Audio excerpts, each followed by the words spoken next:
Each week we take time on our services to talk about generosity, how we can steward the resources God has given us through tithe and offering to fuel the mission of being disciples that make disciples.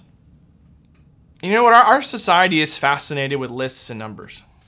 Okay, there's the Consumer Price Index, there's the AP College Football Poll, which leads into the BCS College Football Playoff Rankings. There's the Forbes Wealthiest People list, and on and on.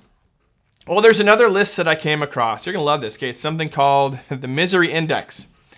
And it takes all kinds of negative numbers, unemployment, education, inflation, and pollution, and it sort of mashes them all up together and somehow comes up with a number to describe just how miserable people are feeling.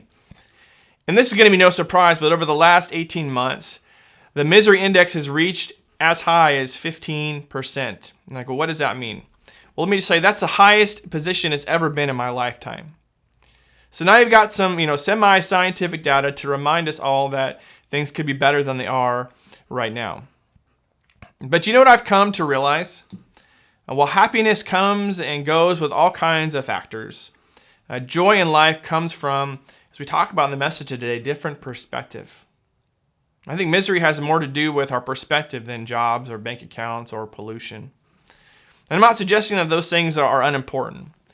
It's just that they're not eternally important. It's not that the economy and the job market, they don't matter, okay? They matter a lot. And apparently they're making a lot of people miserable, is what that index is telling us. Generosity is one of those perspective-altering things.